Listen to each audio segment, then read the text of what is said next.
Haztele.tv.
Amigos, muy buenas tardes. Como todos los miércoles, estamos aquí en Contrapunto TV, que se transmite a las 13 horas por Haztele.tv. Hoy tenemos un programa especial. Regresamos a los temas históricos y que ustedes verán que tiene actualidad. Y bueno, pues esperemos que sea un modesto homenaje a un personaje excepcional de la política latinoamericana y mundial, Salvador Allende. Como se anunció con anticipación, el 4 de noviembre se cumplen 50 años de su triunfo electoral, que fue un suceso histórico. Todavía, pues a la fecha, no nos cansamos de releerlo, reinterpretarlo, analizarlo, extrañarlo en muchos sentidos. Y bueno, pues para comentar este tema, pues nos da mucho gusto que esté con nosotros nada menos que nuestra hermana República de Chile, Marcela Ahumada, directora ejecutiva de la Fundación Salvador Allende. Qué gusto, Marcela, que estés con nosotros. Engalanas el programa, es un gusto que estés. Bueno, Enrique, para mí es un placer poder estar en este programa, para mí es un placer volvernos a reconectar con ese pueblo mexicano que fue tan solidario con el pueblo de Chile en momentos tan difíciles. Guardamos en el corazón al pueblo mexicano, todos los que vivieron y que fueron acogidos en un largo exilio. Y obviamente que la figura de Salvador Allende en México se realzó con la visita de tantos chilenos que fueron tan bien acogidos por todos ustedes. Así que para mí es un honor estar en tu programa y con un cariño enorme por ese pueblo tan maravilloso y tan solidario que acogió a tantos y a tantas en momentos, como te decía, muy dramáticos para la historia de Chile. Y seguimos con los brazos abiertos. Aquí siempre será su casa. Y bueno, caravana con sombrero ajeno, ¿verdad? Hablo de mi país, ¿verdad? Que siempre estará con los brazos abiertos a Chile y a toda América Latina. Y bueno, pues ustedes ya lo conocen, es un invitado, uno de nuestros analistas de cabecera, nada menos que José Irán Moreno Santos, presidente de la Fundación de Estudios Políticos, Económicos y Sociales Progresistas. José Irán Moreno, qué gusto que estés nuevamente con nosotros. Gracias, Enrique. Para mí también es un placer compartir esta pantalla de Haztele TV y de tu programa con Marcela Ahumada, quien es directora ejecutiva de la Fundación Salvador Allende de Chile y con quien nuestra fundación en México ha empezado a tener algunos acercamientos para colaborar, no solamente para rescatar el legado de Salvador Allende, sino para también compartir algunas experiencias que hoy estamos viviendo en América Latina y que se hace necesario discutir los progresistas de la región, los izquierdistas de la región, después de esta situación de pandemia que estamos viviendo y también de crisis económica que estamos viviendo. Gracias por la invitación y de verdad que es un placer estar tanto contigo, Enrique, como con Marcela. Bueno, pues vamos a entrar en materia para aprovechar aquí a Marcela, que nos enseñe mucho de esta experiencia. La verdad, nosotros somos neófitos, bueno, por lo menos yo soy neófito en todo esto. Entre más estudio el caso, más me declaro neófito del tema. Como es costumbre, vamos a ver una presentación. Aquí esperemos la pantalla completa, que luego tarda un poco en entrar.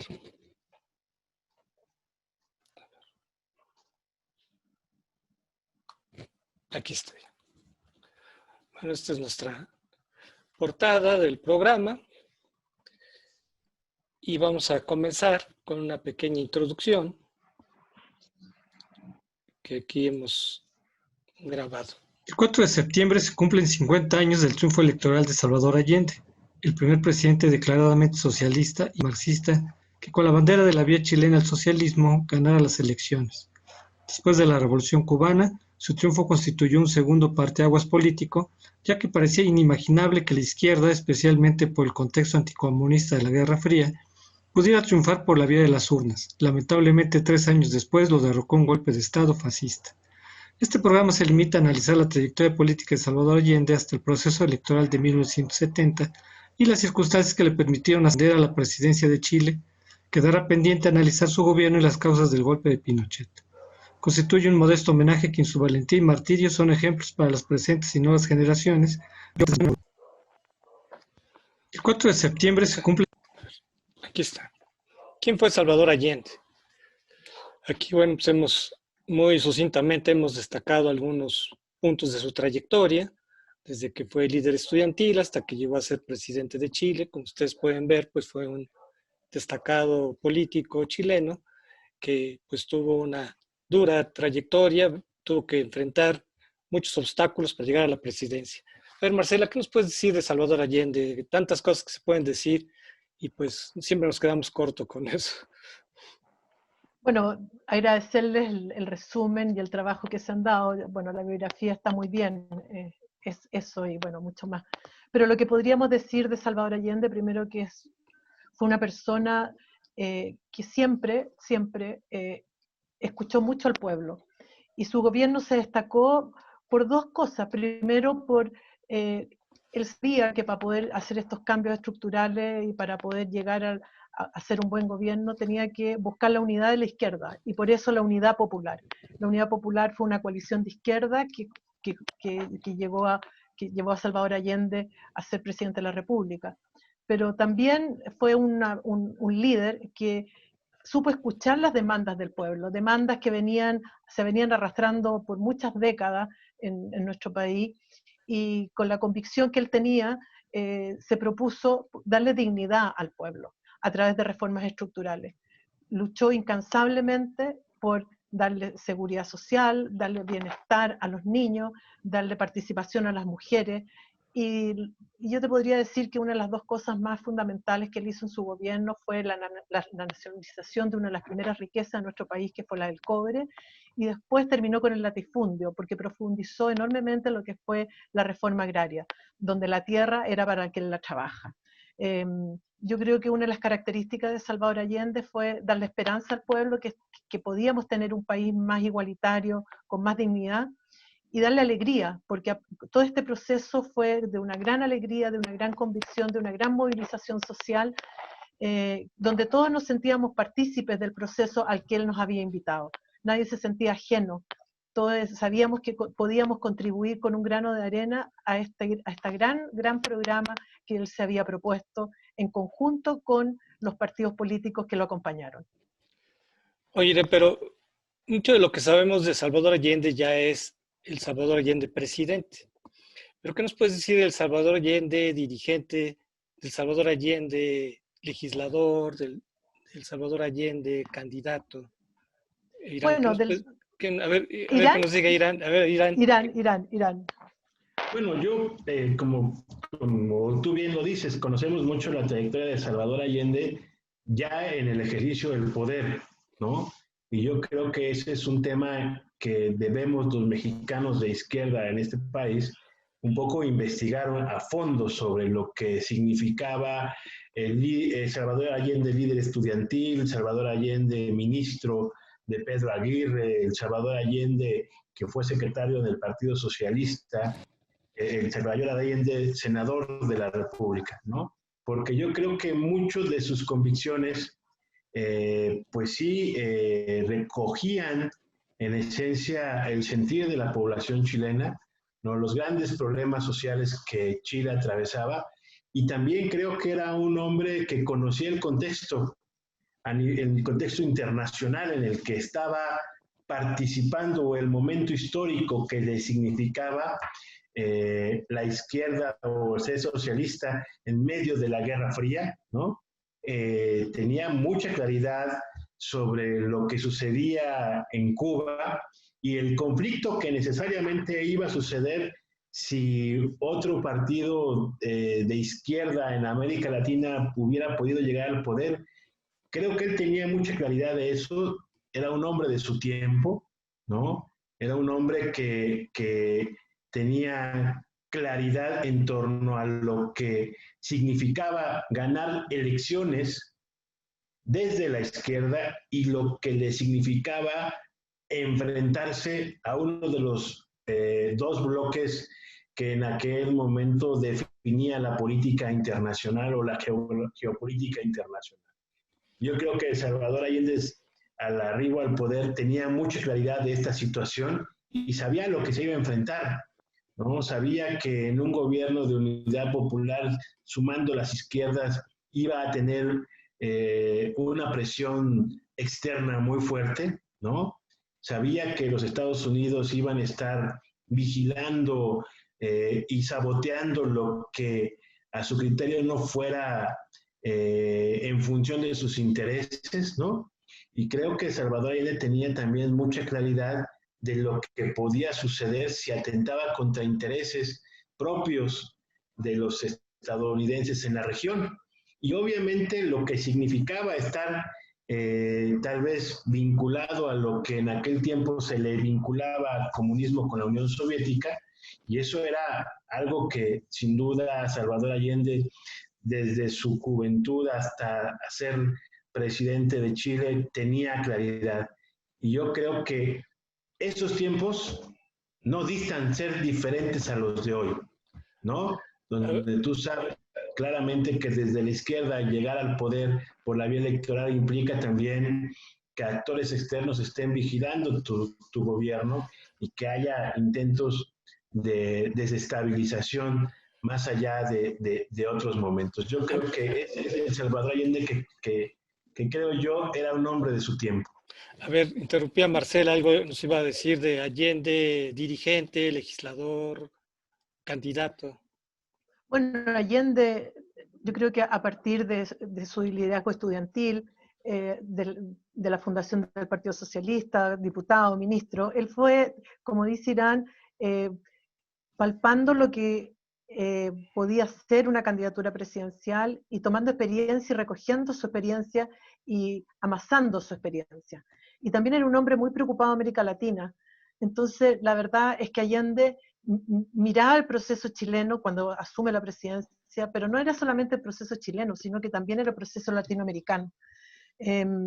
Allende también era un tipo muy internacionalista. El primer año que asume su mandato establece las relaciones con China y a partir de ese restablecimiento de relaciones diplomáticas, China establece relaciones diplomáticas con el resto de América Latina. Era un hombre muy visionario y conocía el contexto mundial absolutamente. Sabía lo que dice Irán, las dificultades con las que se iba a enfrentar si quería hacer transformaciones muy profundas, porque iba a tener allí presente a Estados Unidos, porque obviamente en ese tiempo acá habían muchas empresas que estaban, los Estados Unidos tenían aquí grandes capitales. Entonces, y porque también Estados Unidos no quería que esta fuera una segunda Cuba, que eso fue lo que se habló mucho cuando Allende asumió. Pero yo Allende sí veo, también, perdón Allende, que te interrumpa, Marcelo, yo veo que sí hay un desfase, porque dice Irán que Salvador Allende era una gente de su tiempo. Yo no lo creo así, por una razón. Estaba muy desfasado a su tiempo. Ustedes vean las fechas, Sí. fechas que ponemos aquí. Bueno, Justamente en estas épocas, grandes sectores de la izquierda desconfiaban de las elecciones. ¿Por qué? Porque en general había partidos de tipo oligárquico, por darles alguna caracterización, que no permitieran que hubiera elecciones libres, o incluso había dictaduras. Entonces, había una gran desconfianza de lo que llamaban la democracia burguesa en ese entonces. Y más aún cuando se dio la Revolución Cubana, ya en los años 60 en América Latina, pues florecían las guerrillas. ¿Por qué? Porque se veía la Revolución Cubana como una inspiración para llegar al poder. Y todavía en 1967, y quiero que me corrijas, Marcela, el Partido Socialista votó la vía armada como una opción para llegar al poder. Estamos hablando ya en la antesala de la gran elección que se va a dar en el 70. Sí, efectivamente, pero Allende nunca estuvo en su pensamiento llegar por la vía armada al poder. Allende era un gran demócrata. Y lo que sí te puedo decir que a lo mejor podríamos decir que Allende era un adelantado a su tiempo. Él pensó siempre en una revolución, pero una revolución popular, que a partir de la revolución popular se podían hacer las grandes transformaciones. Nunca Allende pensó de llegar al poder por la vía armada o que esas transformaciones fueran a partir de la vía armada. Él nunca estuvo de acuerdo con la vía armada. Él compartió, sí, los procesos revolucionarios de Cuba, tuvo una gran amistad con Fidel, pero eso no significaba que ese proceso fuera imitable en Chile, porque conocía absolutamente la realidad chilena y porque conocía también, de alguna forma, cuál era la realidad de las Fuerzas Armadas de nuestro país. Exacto. Aquí veamos algunas ideas de Salvador Allende importantes y que estuvieron presentes a lo largo de la trayectoria. Yo creo que hay que destacar justamente cómo él va a promover la unidad política electoral de la izquierda. Cuando esto pues era complejo, normalmente hablamos de las izquierdas, hablamos de una gama muy diversa, ¿no? de corrientes, ¿cómo ven todo esto? Y antes de entrar a lo de la vía chilena del socialismo, me gustaría que viéramos esto de la unidad de las izquierdas, ¿cómo lo ven? pues yo creo que ha siempre sido una aspiración, por lo menos de los partidos de izquierda en América Latina, ¿no? Que la unidad de las izquierdas sea siempre un elemento que les permita sumar fuerzas electorales, ¿no? Compartir procesos y reflexiones de políticas públicas, ¿no? Y sobre todo acompañar solidariamente los procesos internos y también los procesos internacionales. Esta idea de la unidad de las izquierdas, pues la tenemos muy claramente reflejado en muchos actores en América Latina, ¿no? Por ejemplo, la unidad de las izquierdas en Uruguay se manifiesta ampliamente en el Frente Amplio, ¿no? En Chile, bueno, lo que fue el gobierno de unidad popular y posteriormente esta idea de caminar juntos en la democracia en Chile y ahora recientemente esta parte del proceso de una nueva constitución. Y también lo vemos en otros ejercicios en América Latina como es Brasil o como lo terminó siendo el Frente en El Salvador y en Nicaragua, ¿no? El problema es que efectivamente ya cuando tú tienes esta lógica de la unidad de las izquierdas, el problema es en el seno de las izquierdas cómo ponernos de acuerdo con una visión que nos permita caminar. Y eso es algo que no hemos logrado superar en algunos países, ¿no? No hemos logrado entender que si ya hay un proceso popular en el gobierno, hay que buscar similitudes y no diferencias, ¿no? Y lo digo en el caso mexicano actualmente, ¿no?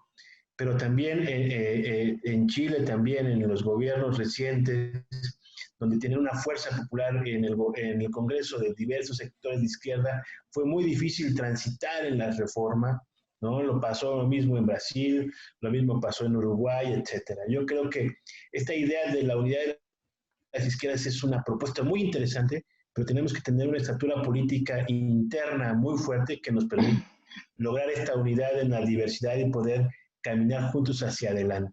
No, ese es mi punto de vista. No sé, Marcela. Marcela, ¿qué piensas de esto? Bueno, yo creo que Salvador Allende logró la unidad de la izquierda porque era un gran líder. Y yo creo que las izquierdas latinoamericanas quizás tienen una falta de liderazgo que pueda aglutinar a aquellas izquierdas. No fue fácil para Allende la unidad de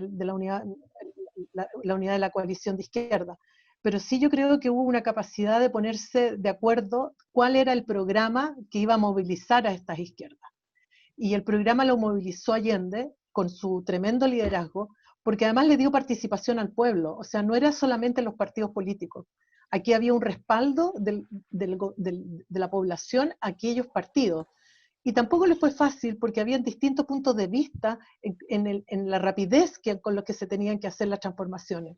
Algunos pensaban que tenía que ser más rápido, pero Allende sabía que no podía ser más rápido porque también tenía una derecha que presionaba para que esto fuera lento y para que no se hiciera. Pero ahí están los liderazgos. Yo creo que se requiere una unidad de izquierda para hacer esas transformaciones sociales, se requiere una población madura también que acompañe esas transformaciones, pero se requiere un liderazgo que conduzca. Y yo creo que lo que nos ha faltado en América Latina son liderazgos que conduzcan con honestidad, con transparencia y escuchando todas las voces, porque dentro de los distintos países, de los distintos partidos que conformaban la Unidad Popular, habían distintas voces, pero Allende logró respetar esas voces y logró conversar y tratar esas diferencias que tenían en el seno de la Unidad Popular y no como hoy día sucede a través de las redes sociales o a través de la prensa. Yo creo que en eso trataron de cuidar mucho esa unidad de la izquierda. Habían diferencias, muchas diferencias, pero todo ese conglomerado de izquierda sabía perfectamente bien quién era su líder y lo que su líder quería. Y lo respetaron, unos los acompañaron con mayor o con menor grado, pero finalmente estuvieron todos detrás del presidente de la República, que era Salvador Allende. Oye, Marcelo, y tú ya nos habías adelantado lo que es la vía chilena al socialismo. ¿Qué nos puedes decir? ¿Qué es lo más destacable de esta vía chilena al socialismo que propuso Allende? Bueno, yo voy a volver a insistir en lo mismo. Yo creo que una vía chilena al socialismo, una vía socialista no puede ser ajena a los movimientos sociales.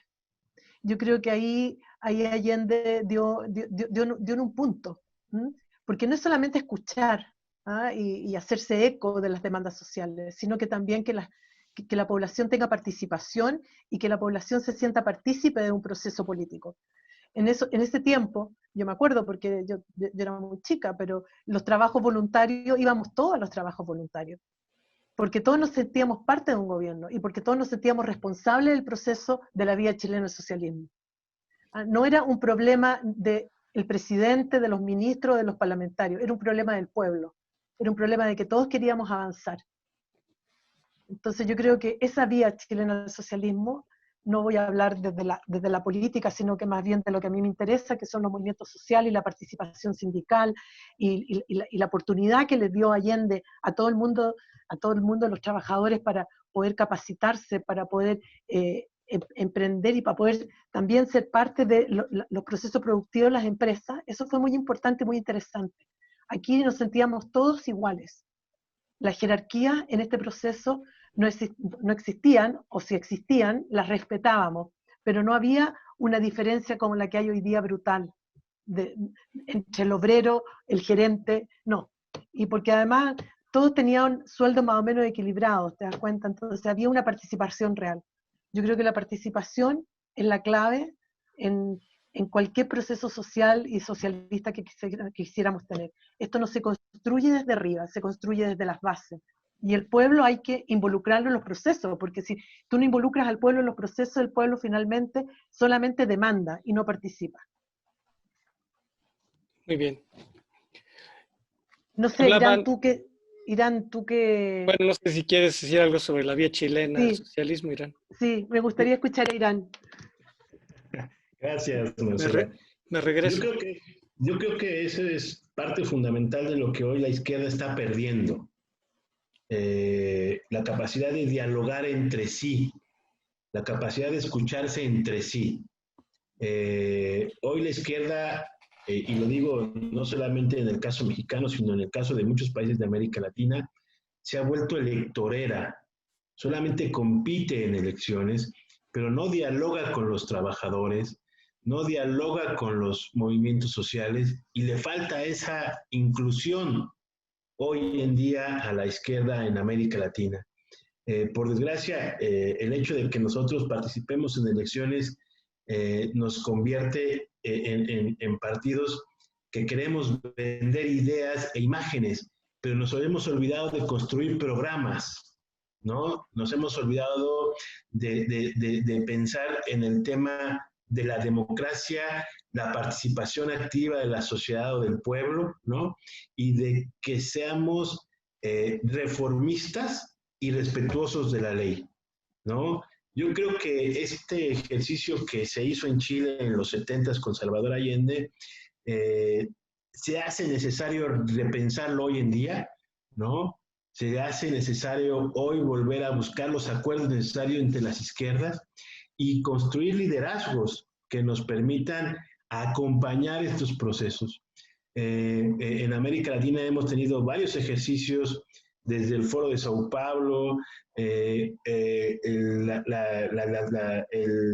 la socialista latinoamericana, y aún así nos falta más diálogo, nos falta más diálogo y nos falta más democracia, porque todavía no hemos definido, como sí lo hizo Salvador Allende, como sí lo hizo varias gente de su equipo, apostarle a la vía democrática.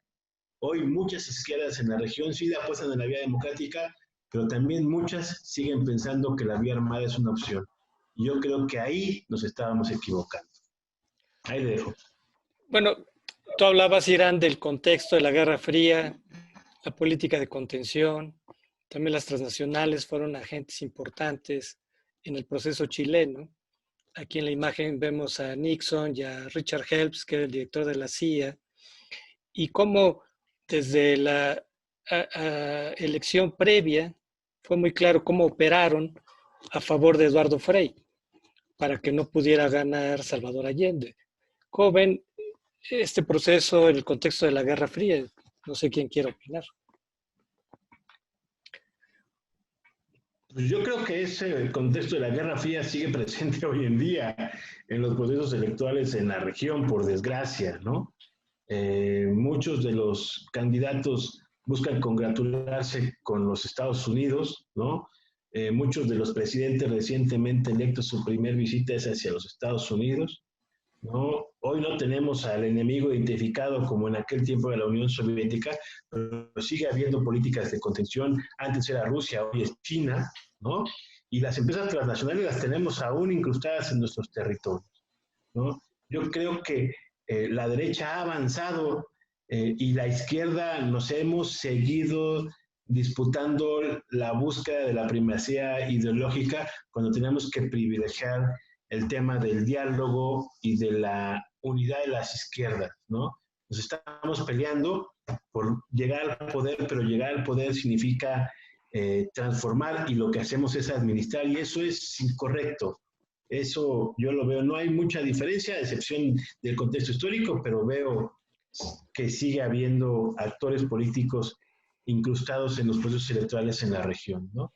Y falta de diálogo político entre los actores de izquierda de la región y de instituciones que nos permitan avanzar en una integración latinoamericana diferente a la que en aquellos tiempos se venía planteando. Marcela, ¿algo sobre esto? Sí, comparto con Irán. Yo creo que nuestros países, mientras no sean independientes económicamente, siempre vamos a tener el yugo de la injerencia de países más poderosos. Ahora, efectivamente, yo creo que aquí se requiere una Latinoamérica más unida en torno, porque ya que todos tenemos más o menos el mismo nivel de desarrollo, deberíamos ser un poquito más fuertes al momento de sentarnos a la mesa. Y yo creo que, claro, no existe el contexto histórico de aquellos años, pero de alguna forma tenemos metido en nuestros países empresas transnacionales, inversiones extranjeras, y muchas de esas empresas dan mucho empleo a nuestra población, pero también se llevan nuestras riquezas naturales, que son extraídas brutalmente y que es otra guerra fría, es una guerra fría que tiene que ver más con el medio ambiente, tiene que ver con la extracción desencadenada de nuestros productos que no aportan capital y no aportan tampoco mayor mano de obra a nosotros. Entonces es otro contexto, pero yo creo que aquí se necesita una mayor articulación entre los distintos países y potenciar los organismos internacionales para a lo mejor tener otro tipo de impuestos a estas empresas que llegan a nuestros países en forma extractiva, porque mientras seamos dependientes económicamente, la libertad también no es tan grande para poder sentarnos a la mesa y golpearla. Efectivamente, Estados Unidos tuvo un rol preponderante en lo que fue la dictadura militar y lo que fue la desestabilización del gobierno del presidente Allende. Aquí se hicieron grandes asociaciones con la prensa, que fue la mayor desestabilizadora que tuvo acá este país en el proceso de Allende. Entonces, claro, ya están desclasificadas todas las cosas que se hicieron acá, todo, cómo nos espiaban, cómo venían, etcétera, pero eso yo creo que mientras no seamos independientes, no seamos una América Latina unida y donde no podamos sentarnos a la mesa a decir esto es lo que queremos, esto es lo que deseamos y esto es lo que ustedes nos pueden aportar, porque yo no creo tampoco, aquí no hay bueno ni malo, sino que hay una nueva forma de relacionarse y yo creo que hay que buscar las nuevas formas de relacionarse internacionalmente. Yo creo que aquí todos podemos aportar y todos podemos construir un mundo mejor. Nadie tiene la supremacía sobre el otro. Y Allende en eso era muy respetuoso. Allende siempre respetó la autodeterminación de cada uno de los pueblos y como uno de sus eslogans era no hacer injerencia dentro de los procesos democráticos o dentro de los procesos políticos de cada uno de los países. Aquí se necesita respeto, pero también se necesita ser fuerte cuando se producen violaciones de derechos humanos. Y yo creo que ahí en eso estamos todos. Yo creo que sí hay grandes diferencias del contexto histórico, pero bueno, ahorita no nos daría tiempo de analizar eso. Mejor veamos que sí, sería otro tema. Que es otro tema. Yo veo grandes diferencias, pero bueno, veamos sí, la cuestión interna. Chile se destacó, sobre todo a diferencia de otras naciones de América Latina, por una tradición política constitucional. Casi todos los países de América Latina sufrieron golpes de Estado, dictaduras, y Chile, a diferencia de esos países, pues mantenía una tradición constitucional, sobre todo el papel del ejército que jugaba. Y bueno, la Constitución de 1925 hizo del poder electoral un cuarto poder. Eso le dio solidez a lo que se buscó construir, que fue la democracia. Yo creo que por eso también Allende hay que explicarlo en esa tradición. ¿Por qué Allende creía en la democracia? Pues porque Chile, a diferencia de otros países, y quiero que me corrijan, pues mantenía una mayor tradición, por lo menos de ciertas elecciones relativamente libres, a diferencia de otros países. No sé cómo ves esto, Marcela, Irán. Sí, efectivamente. Yo creo que Chile tuvo por mucho tiempo una tradición democrática. Cada cierto tiempo se hacían elecciones democráticas, transparentes y con altas votaciones. Existía la separación de los tres poderes del Estado, las Fuerzas Armadas tenían su rol, que no era un rol deliberante. Yo creo que eso funcionó perfectamente bien hasta que Allende llega al poder por la vía democrática, con la Constitución que en ese momento nos regía. Efectivamente eso fue así y bueno, lo que pasó después, me imagino que es la segunda parte que vamos a conversar, pero efectivamente teníamos una tradición democrática que no era del todo tampoco que no era del todo tan buena, porque hasta algún minuto de la historia la gente las mujeres no tenían derecho a voto, había un voto censitario, pero finalmente sí, habían procesos democráticos que se respetaban y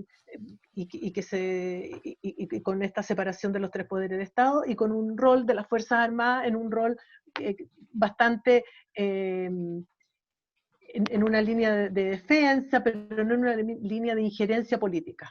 ¿no? Yo creo que eso se caracterizó hasta el 73. Irán, sobre esto de lo político de Chile. Yo creo que Chile, como bien lo dices, a diferencia de otros países en América Latina, traía ya una tradición democrática, ¿no? Eso también permite que a lo largo de estos años la confrontación de ideas y de programas entre los diversos agrupaciones políticas de izquierda y de derecha tuvieran como mucha claridad de lo que se estaba planteando en términos de proyecto de gobierno. Eran muy respetuosos de la Constitución y yo creo que eso también te decía que la sociedad chilena era una sociedad políticamente bien informada, ¿no? Y que el acceso de Salvador Allende al poder era precisamente eso, que la sociedad chilena era una sociedad políticamente informada, tenía claridad sobre los proyectos de gobierno, y si votaron a Salvador Allende era porque convencía en su proyecto, porque escuchaba a los diversos sectores sociales, porque logró sumar a las izquierdas, a los sectores desprotegidos de Chile, y logró llegar al poder a partir del convencimiento electoral. Y yo creo que esa es un aporte no solamente no es un aporte solo de Salvador, sino más bien de la democracia chilena que ya se venía consolidando a diferencia de otros países en América Latina, ¿no? ¿Y hasta qué punto influyó la economía? Si pueden ver el gráfico de la derecha, el modelo ICI es el de industrialización sustitutiva de importaciones. Si podemos ver los años que van del 50 al 69, pues fue una época de crecimiento en Chile. Yo no sé hasta qué punto influyó que pues, la economía pues, más o menos estaba funcionando para que se diera pues, este desarrollo político más o menos pacífico. Marcela, no sé qué, o tú Irán, qué puedan decir sobre eso. No, mira, yo no sé si influyó tanto porque, claro, lo que pasa es que hay que pensar que la economía era manejada por una oligarquía o por una clase dominante, donde las clases obreras y populares no tenían mayor participación. Finalmente ellos producían para que otros se enriquecieran. Efectivamente la economía iba transitando de acuerdo al desarrollo que se estaba dando, pero eso no significó en absoluto de que no hubiese pobreza, que no hubiese miseria, que no hubiese desnutrición, que no hubiese poco acceso a la salud. Yo creo que el gráfico, claro, demuestra cómo la gente durante todos estos años trabajó enormemente, pero trabajó sin tener mayores garantías sociales y sin tener tampoco mayor un bienestar para la familia. Y es allí donde Allende, toma esa dimensión social que hace que también él, durante toda su carrera política, vaya ganando elección tras elección. Me refiero a las parlamentarias, porque la concentración de la riqueza en este país es brutal. Y finalmente hasta el día de hoy, hay mucha gente que trabaja para que la concentración de la riqueza sea aún mayor. Entonces, eso es una parte. La riqueza, claro, tú la puedes medir con cifras, el PIB, pero finalmente hay una población que no es menor, que vive en una miseria y en una situación que es infrahumana. Que obviamente durante estos años se ha mejorado, pero, o sea, yo me acuerdo en los años 70, lo que nosotros llamábamos las poblaciones callampas, la gente vivía hacinada en toma, con techos insalubres, niños desnutridos, y es ahí donde Allende plantea el medio litro de leche como obligatorio, porque había mucha desnutrición. Entonces, por eso digo que la economía hasta por ahí nomás. O sea, claro, había riqueza, sí, claro, efectivamente había riqueza que se originaba porque habían otros que trabajaban, pero la distribución del ingreso y la poca igualdad que había era brutal. Este gráfico revela justamente lo que comenta Marcela, Irán. Como Sí, si ven la línea esta azul, mire lo del índice de Gini, donde el 0 es cero desigualdad y donde el número más alto es mayor desigualdad. Entonces vemos cómo llegó Chile a tener cerca de 0.65, ¿no? En el índice de desigualdad, que confirma lo que dice Marcela sobre esta polarización, esta gran desigualdad que caracteriza a Chile. Irán, ¿qué dice al respecto? No, sin duda. Yo creo que para que un gobierno de izquierda pueda acceder al poder por la vía electoral, debe de haber sectores sociales que requieran de una mayor igualdad, de una mayor justicia, de acceso a educación, de acceso a salud, de buenos empleos, de un buen salario, porque entonces, ¿dónde tendrías dónde caería tu discurso político desde la izquierda, ¿no? Y yo creo que ahí está claramente los que votaron por Salvador Allende, los que creyeron en el proyecto, ¿no? Y ahí está claramente los que aspiraban a tener un Chile diferente, ¿no? Lo veo muy claramente en ese gráfico que tú presentas, Enrique. Luego miren las elecciones, cómo justamente este contexto social de alguna manera influye en que la izquierda se va fortaleciendo en las elecciones. Veamos, la primera que compitió, pues consiguió Salvador Allende 5.4 porque la izquierda llegó dividida. Entonces el candidato Carlos Ibáñez, ¿verdad? Que fue el que ganó, tuvo el 46.7. Entonces ahí eso influyó que Salvador Allende no tuviera más votación. Pero luego veamos cómo desde 58 fue creciendo su candidatura. Aquí algo relevante y que me gustaría señalar es cómo si en el 64 pues decíamos que Estados Unidos influyó para que Allende no ganara, como toda la derecha se aglutinó en torno a Eduardo Frei. ¿Y por qué en el 70 no se pudo dar el mismo fenómeno? ¿Por qué Estados Unidos no actuó tan activamente, sino hasta el final, ya que se había dado el proceso electoral, es cuando se vio el peso de Estados Unidos, no así en el 64? ¿Cómo ves esto, Marcelo? No, yo creo que, bueno, la democracia cristiana no aceptó la ayuda de Estados Unidos y la verdad es que no he leído mucho de eso, pero yo creo que la verdad es que lo que allí ocurrió es que era tan fuerte el sentir popular que yo creo que hubo un poquito de temor también de lo que podía pasar si Allende, con la votación que sacó, no llegaba al poder. Además, el candidato que tenían la democracia cristiana en ese tiempo era Radomiro Tomic, que era una persona bastante progresista también en su discurso. Entonces, no era Frei el candidato, era Radomiro Tomic, que también es un gran personaje de la historia en este país. Yo creo que ahí no se podía dar, porque la verdad es que esto era un impulso tan fuerte que venía desde las bases, esto era un movimiento social que venía arrastrándose del año 52, que cortarlo por una injerencia cuando había ganado Allende, y al final la democracia cristiana acepta y vota por él en el Congreso y asume Allende el 4 de noviembre. Entonces no creo que, yo creo que hay un poco también de temor, pudor, de aceptar el apoyo de Estados Unidos. Irán, ¿qué dice sobre esto, estas campañas previas? ¿Cómo ves el ascenso gradual de Allende? Yo creo que es parte de los procesos políticos que se van viviendo en la región, ¿no? O que se van viviendo en Chile. Creo que nosotros tenemos conocimiento de cómo dirigentes políticos nacionales en cada uno de nuestros países comienzan vinculándose a la sociedad, recorriendo territorialmente el país y cómo van generando una fuerza política que les va permitiendo llegar a los espacios de poder político, ¿no? Y la congruencia que se muestra ahí por parte de Salvador Allende y del Partido Socialista y de otros actores le permite tener credibilidad y le permite también tener mucha fortaleza política.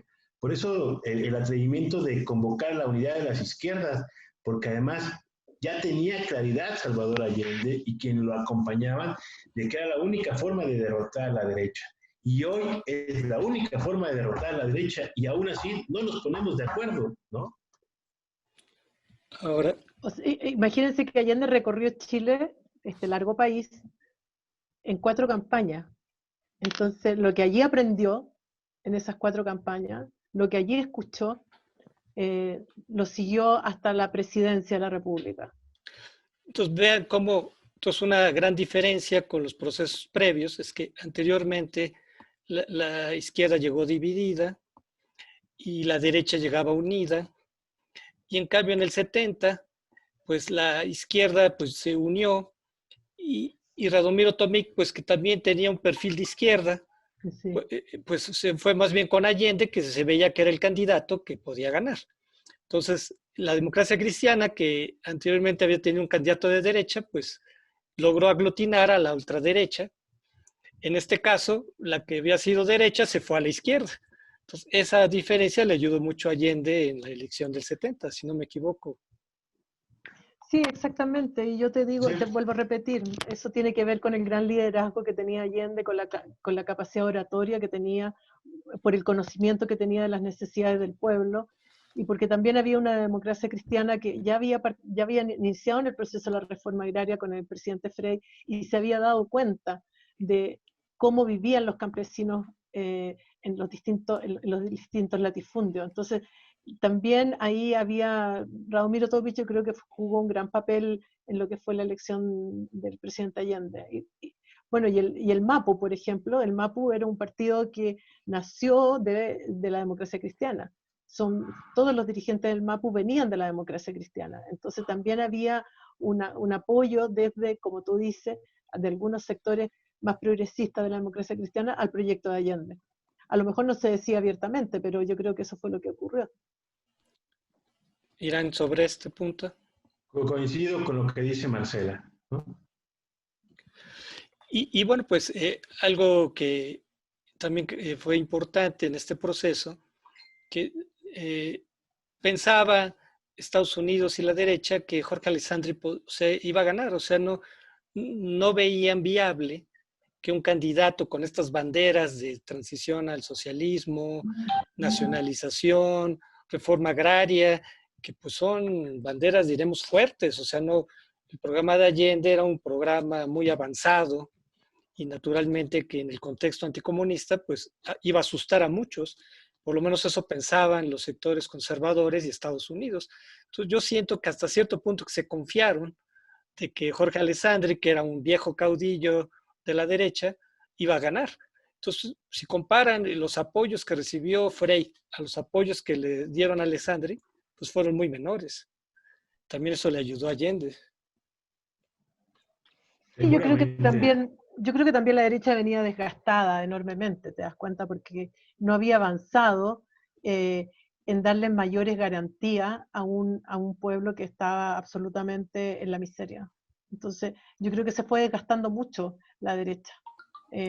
Y por eso, y porque además yo creo que el candidato para el candidato era un señor que era un poquito antiguo para lo que planteaba Allende. Las ideas de Allende eran demasiado innovadoras, demasiado progresistas, demasiado transformadoras, y yo creo que la campaña de Alessandri fue más un poquito de lo mismo, ¿no? De lo mismo que se le había venido ofreciendo al pueblo hacía muchos años, y el pueblo ya no quería eso, entonces yo creo que no había por dónde competir.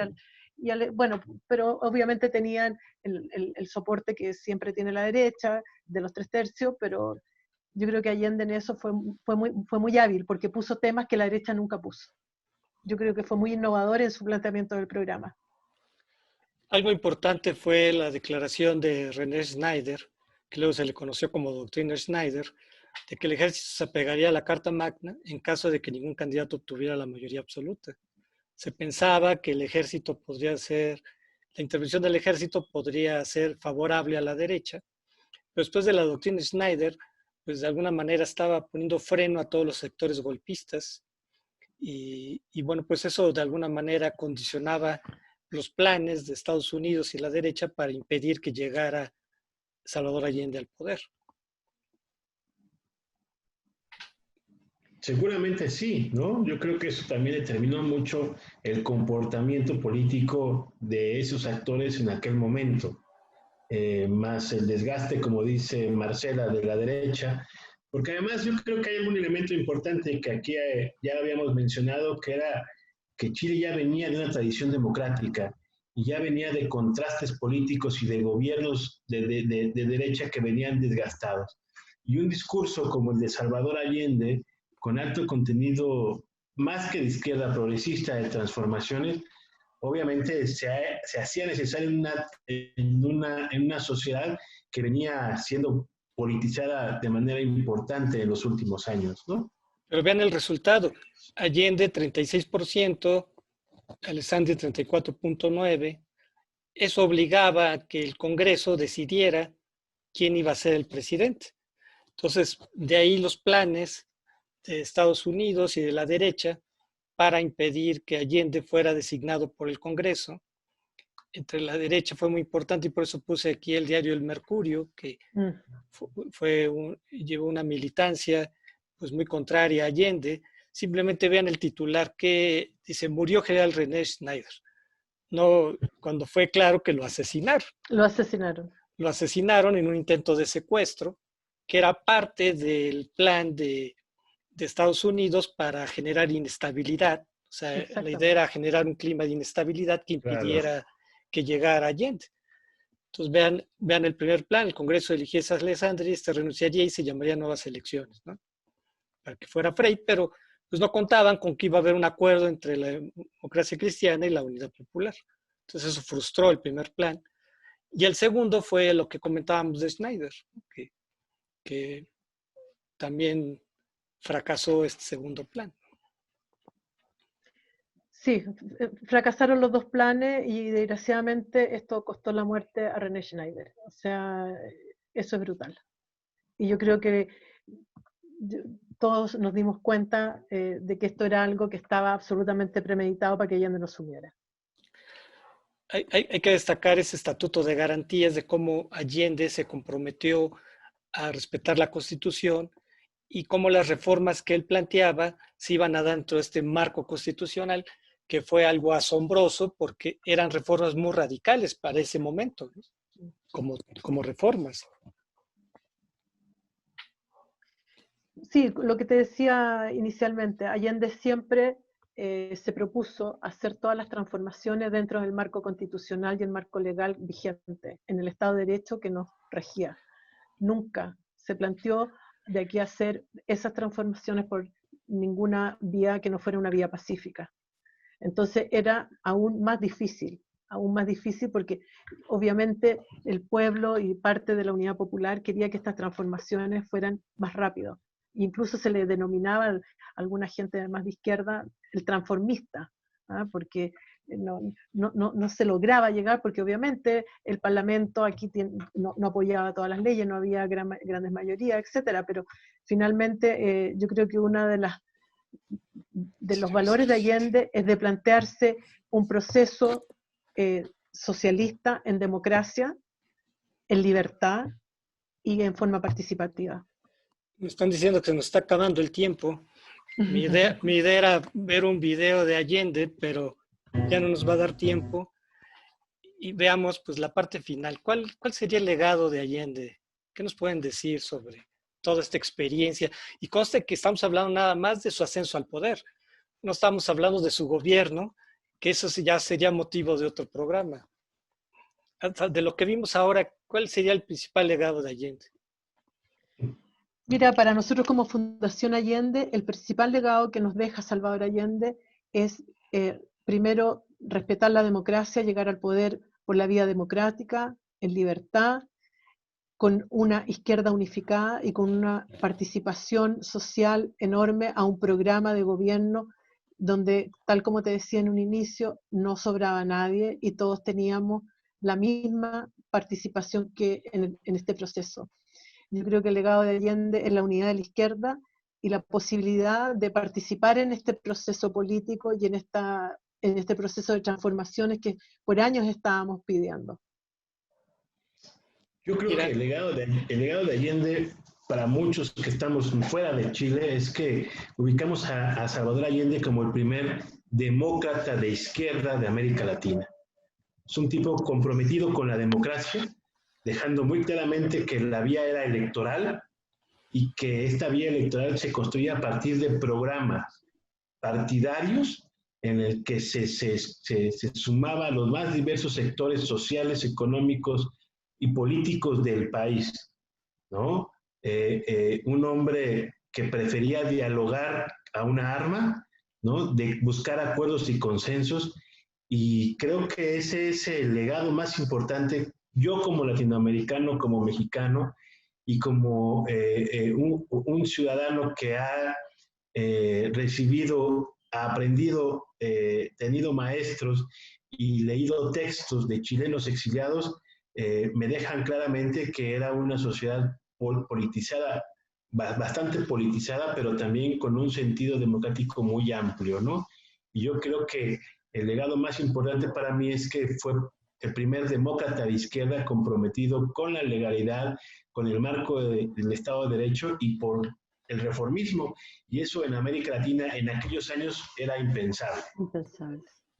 Sí, yo creo que hay que destacar ese carácter demócrata de Allende cuando imperaban los extremismos tanto de la ultraizquierda como de la ultraderecha, las tendencias dictatoriales, golpistas, fascistas, y a pesar de eso, pues Allende siempre se mantuvo firme por esta vía democrática, e incluso podríamos decir socialdemócrata en el sentido más puro del concepto, de cómo nació en el siglo XIX, pues la idea de la socialdemocracia con Karl Liebknecht o Bernstein era justamente llegar al socialismo por una vía de las reformas. O sea, dentro de un marco constitucional, dentro de un marco político, pensaban que era posible llevar a cabo reformas y poder avanzar en este estado social que planteaba Allende. Yo creo que eso es de destacarse. Y bueno, pues se nos acabó el tiempo. Desgraciadamente, aquí los tiempos nos van marcando la pauta. Pues agradecemos mucho a Marcela Ahumada que haya estado con nosotros. Era realmente importante en este modesto homenaje a Allende que estuviera alguien de nuestra hermana República de Chile, que estuviera con nosotros, y más de la Fundación Salvador Allende. Marcela, qué gusto que haya estado con nosotros. Yo les agradezco el interés por hacer este programa desde aquí, de la distancia. Emociona saber que en el resto del continente se recuerda a Salvador Allende. Es realmente emocionante porque en estos momentos tan difíciles en que vivimos todos nuestros países, saber que en medio de esta pandemia nos damos el tiempo para pensar, para recordar y para volver a traer al presente Allende, nos emociona. Y les estamos muy agradecidos por este programa y ojalá sigamos conversando de lo que fue Allende y cuáles las tareas que nos quedan hacia futuro y cuál es el legado y las cosas pendientes que todavía tenemos que hacer como países de América Latina y también como socialistas y progresistas. Irán, pues qué gusto que estés con nosotros otra vez. Tú sabes que no necesitas invitación. Y pues no sé, ¿quieres decir algunas últimas palabras? Pues sí, agradecer la invitación. Sin duda, el legado de Salvador Allende es amplio, ¿no? Hay que volver a retomar mucho hoy en día de lo que fue su pensamiento político previo al gobierno, a la toma del gobierno en Chile, y también hay que valorar todo lo que él hizo como aporte para las izquierdas en la región, porque se nos está olvidando, y yo creo que hoy con esta situación de la pandemia y ante esta crisis económica que estamos viviendo a nivel global, tenemos una oportunidad de oro, los hombres de izquierda y mujeres de izquierda y progresistas, en replantearnos que otro mundo es posible. Y parte de ese otro mundo es posible lo empezó a construir Salvador Allende en los años 60 y 70. Gracias, Enrique. Amigos, pues agradecemos mucho su presencia aquí en Contrapunto TV. Los invitamos el próximo miércoles para analizar otro tema de interés nacional e internacional. Hasta la próxima. Astele.tv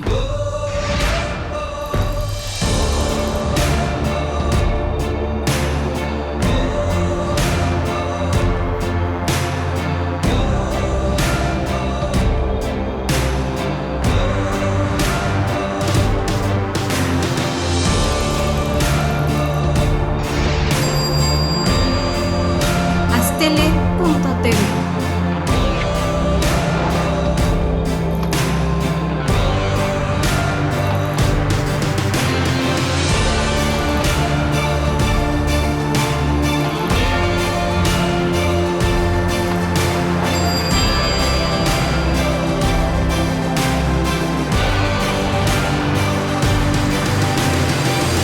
Astele.tv